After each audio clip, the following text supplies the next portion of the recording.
चला आपल्याला काय करायचं आता गुणाकार समजून घ्यायचं. काय आता काय घेतलंय 9 गुणीला 6 घेतलं. हे चिन्ह जे आहे ते कसे चिन्ह आहे गुणाकार. याला दोघं चला गुणाकार करायचा असेल आपल्याला तर या ठिकाणी आपल्याला नावायक नावापर्यंत पाठ येणं गरजेचं आहे. पाठ असेल तर ठीक आहे, पाठ नसेल तर काहीच अडचण नाही. मग पाठ नसतील तर आपण काय करायचं समजून आता 9 गुणीला 6 असा आलेला असेल म्हणजे 6चा जो पाडा आहे तो 9 पर्यंत म्हणायचा आहे. म्हणजे आपण काय केलं या ठिकाणी 6 1 6 6 2 12 6 3 18 6 4 24 6 5 20 6 7 36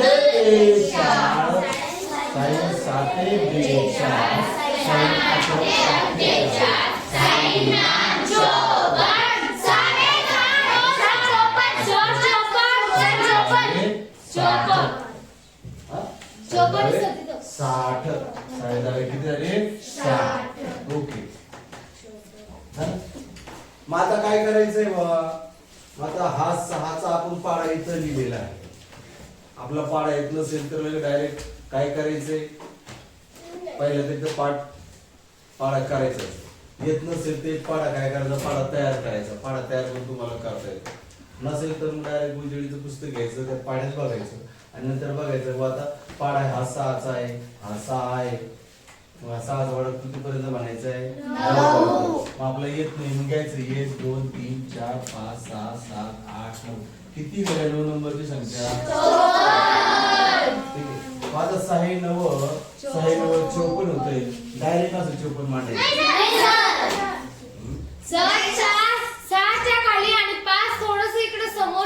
तर लक्षात वारंवार एकच घ्यायचंय. तुमच्या वारंवार चुका ज्या होत असतात त्या ठिकाणी 54 असं आपण लिहिणार आहे. त्या प्रत्येक संख्येला आपल्याला माहिती एकच स्थान आहे जसे काही शब्द काही हजर आहे. त्यामुळे एका संख्येच्या खाली केवळ एकच संख्या आली पाहिजे हे मात्र कंप्लीट डोक्यामध्ये फिट ठेवा. आपण आता काय केलं एक अंकी संख्येचा गुणाकार आपण बघितलाय. आता आपण म्हणजे एका अंकाने एका अंकाने आपण काय केलं गुण घेतलं. आता आपण 2 अंक घेतले. 2 अंकाला एका अंकाने आपलं काय करायचंय गुणायचं आहे. या ठिकाणी आपण 5 या संख्येने या 9वर 4 किती होतात 9वर 4 किती होतात 94 होतात. त्या 94 ला आपल्याला गुणायचंय. आपण आता 5चा पाडा लिहून घ्या.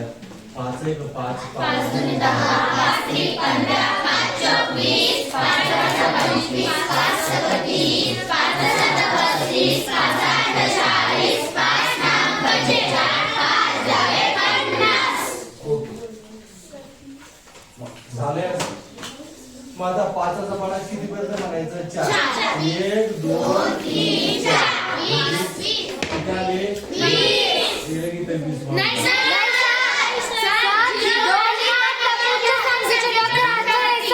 आणि 0 खाली लिहायचे.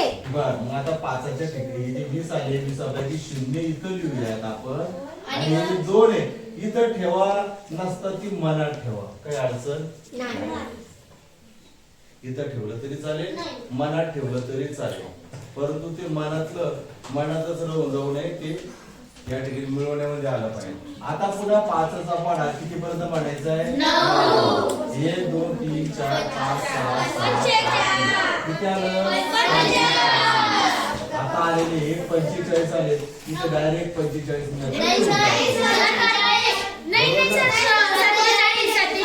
तर हे 45 मध्ये आपल्याला किती मिळवायचे 2 मिळवायचे आहे.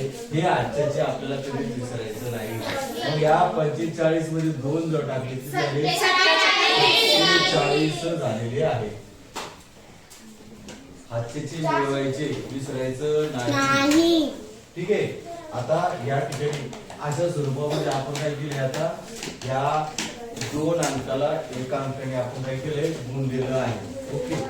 या स्वरूपामध्ये आपला गुणाकार आला पाहिजे आणि हे करत असताना समजा शक्यतोवर काय करत चालत जा जास्तीत जास्त बॉक्स तयार केलं तर सुटसुटीत आपल्याला दिसायला लागतं. आपल्या चुकाही त्या ठिकाणी कमी होत असं ते लक्षात ठेवा.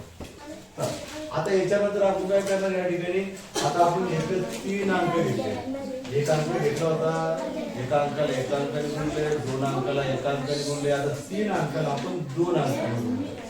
गुणायचंय मग आता अगोदर आता 5 गुणतो मी,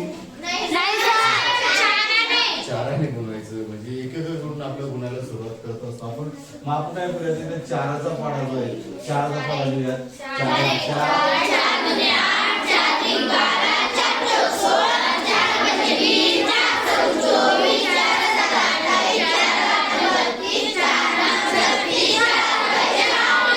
ओके लिहिला तुम्ही. आता 4चा पाढा 1 2 3 4 5 6 4 सदस्य आले 24 घेऊ 4चा, चार घेऊ 2चा पुढच्या संख्येचा. आता 4चा पाढा कुठपर्यंत म्हणायचा, 1 2 3 4 5 6 7 आणि 4 7 28 म्हणून 2 टाकायचे, किती आले 30 आले. 30 ला घ्यायचं 0. ओके आजच्याला पुढच्या संख्येच्या डोक्यावर. ओके पुन्हा 4चा पाढा कुठपर्यंत घ्यायचा आहे, 1 2 3 4 5 6 7 8 म्हणजे 4 8 32 आलं. 32 मध्ये किती मिळून 3 म्हणजे 32 33 35 आलेला आहे आपला आता 35. ओके आता पुन्हा आता 5 गुणून झाले, या एककाने गुणून झाले. आता आपण दशकाने म्हणजे 5 गुणायचंय. मग आपण काय करूया, ते 5चा पाढा पण आपल्याला लिहून घ्यायचा. पाठ असेल तर चांगलंच आहे, नसेल तर तुमच्यासाठी म्हणून तर समोरासमोर आपल्याला डोळ्याने दिसावं म्हणून आपण ते लिहूनच घेऊया त्याला. ठीक आहे, कितीचा 5चा सांगा म्हणा.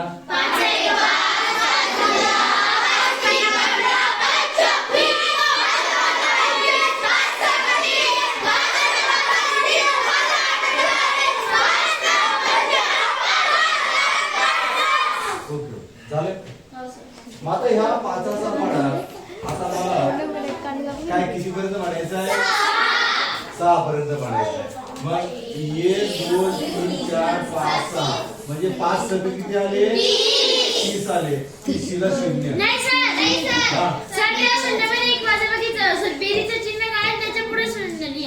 याच्यामध्ये का तिथं बेरीज द्यायचंय का बरं? तसं कशाला द्यायचं, कारण काय ती जात सोडायची. मग सर ते एक पाढा झाला ना त्याच्यानंतर जागा सोडलं ना सर.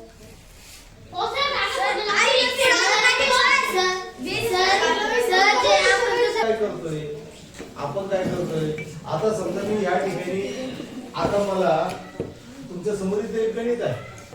चला मग या ठिकाणी आपल्याला काय करायचंय, 5 सक 30 झालं. मग या ठिकाणी किती 4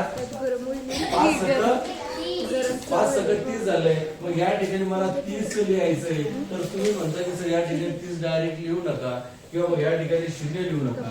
तर मी तुम्हाला या ठिकाणी काय सांगत होतो की बाबा तुम्ही काय करा, या संख्येने जर बघितलं असेल म्हणजे 2345 ही संख्या तिला गुणीला आहे. या ठिकाणी काय आहे, त्याला गुणीला काय आहे 678 हे गुणीला आहे. मग आपण काय करतो काही वेळेला, आता तुम्ही काय म्हणता सर नाही इथं काय करा, इथं आधीचे चिन्ह द्या. नाही सर मग असं करा, आधी चिन्ह दिलं बोल द्या. आपण इथं काय द्यायचंय असं, हा प्रश्न आपल्याला पडला पाहिजे. तुम्हाला पडतो तो, आणि ते पडण्यामागचं कारण असं आहे की आता ह्या संख्येचं काय काय कारण होतं, हीच स्थानिक किंमत काय हिची हिची बरोबर. हे कळलंय का. आता एकक संख्या आहे, ही एकक संख्या असल्या कारणाने या ठिकाणी एककाच्या खाली एककाची संख्या येईल. दशकाने गुणायचे म्हणून दशकाची संख्या दशकाच्याच खाली येईल. त्यामुळे या ठिकाणी आपलं काही जरी मांडायचं नसेल की आधीचं चिन्ह लिहिणं गरजेचं नाही किंवा बोले मांडणं गरजेचं नाही, परंतु तुम्हाला 5 सक 30 जर आला असेल तर या 5च्याच खाली ती संख्या एवढी जरी लिहिली तरी चालेल, लिहायला मोकळी सोडून दिली तरी चालेल.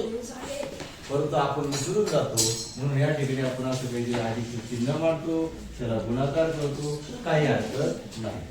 कळलं मग आता हे जी संख्या असेल त्या संख्येच्या खाली त्या संख्येची क्रिया ही झाली पाहिजे. 5चा पाढा 6 पर्यंत म्हणलं 30 आलंय. मग 30 ला आपण काय घेतलं 0. आता आजच्याला किती घेऊ 3. आता 5चा पाढा किती पर्यंत म्हणू पाच साता 35 आणि 3 38 पाच साता किती झाले? 35 किती मिळू? 3 38 38 किती आले? 38 38 आले. 38 किती मांडू? 8 आजच्याला किती मांडू? 3 इथं मांडू की इथे मांडू? 3 काय ते मांडायचंय त्या पुढच्या संख्येच्या डोक्यावरती. त्यानंतर मग 5 8 जे आहे ते 1 2 3 4 5 6 7 8 5 8 40 म्हणजे किती मिळवायचे? 43 हे पुढे मांडतो डायरेक्ट 43. अशा स्वरूपातच ती मांडणी होणं गरजेची आहे. आता या ठिकाणी याची आपण काय करूयात?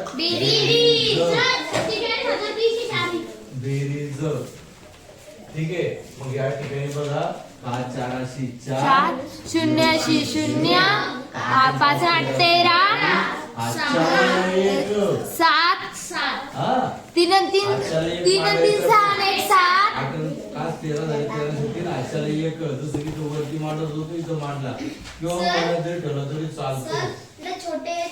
1 आणि 3 4 आणि 3 7 7 आणि 4 4 म्हणजे या ठिकाणी मग एकक दशक शतक हजार दश हजार म्हणजे या ठिकाणी 47,304 304 या स्वरूपामध्ये आपण काय केलं आता जो 3 अंकी संख्येला 2 अंकी संख्येला गुणलेलं आहे.